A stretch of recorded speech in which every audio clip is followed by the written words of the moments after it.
Wakil Kepala Badan Penyelenggara Haji Daniel Anzar Simanjuntak memastikan pemerintah Arab Saudi tidak jadi memangkas kuota haji tahun 2026 menjadi 50%. Menurut Daniel, Kementerian Haji dan Umroh Saudi hanya memberi peringatan kepada Indonesia untuk memperbaiki tata kelola pelaksanaan haji dan umroh.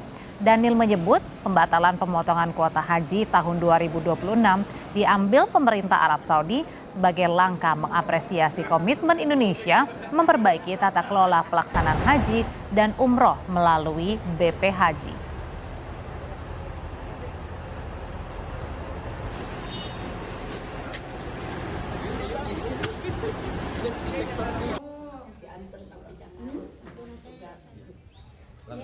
Jamaah haji dari Indonesia sampai dengan 50%. Namun setelah banyak diskusi di internal Kementerian Haji dan Umroh, Pak Deputi Menteri menyampaikan rencana itu diurungkan. Kenapa?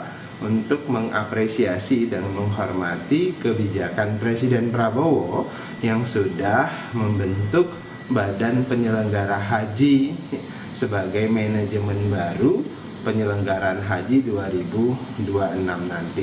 Apresiasi tersebut disampaikan oleh Kementerian Haji dan Umroh. Kenapa? Karena ada upaya Presiden untuk melakukan perubahan manajemen dan tata kelola haji di Indonesia, sehingga mereka percaya penyelenggaraan haji 2026 nanti akan jauh lebih baik karena ada perubahan-perubahan manajemen, perubahan-perubahan personal yang nanti akan membantu penyelenggaraan haji akan jadi lebih baik.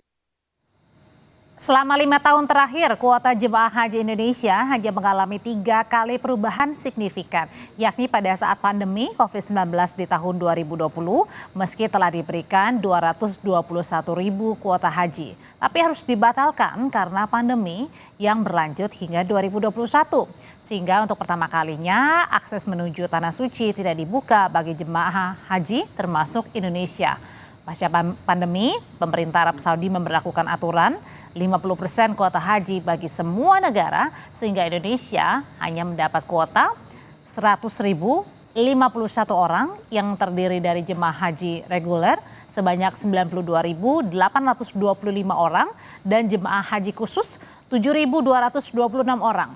Kuota kembali normal tahun 2023 yakni 221.000 orang yang terdiri dari jemaah haji reguler sebanyak 203.320 orang, jemaah haji khusus 17.680 orang. Peningkatan kuota paling tinggi terjadi di 2024 ketika Indonesia mendapat tambahan kuota 20.000 orang yang dibagi rata tambahan 10.000 untuk kuota jemaah reguler dan 10.000 kuota jemaah haji khusus. Total 241.000 orang berangkat ke Tanah Suci untuk berhaji. Tahun ini kuotanya kembali normal tanpa penambahan menjadi 221.000 orang. Hingga kini belum ada kepastian mengenai kuota jemaah haji Indonesia untuk tahun 2026.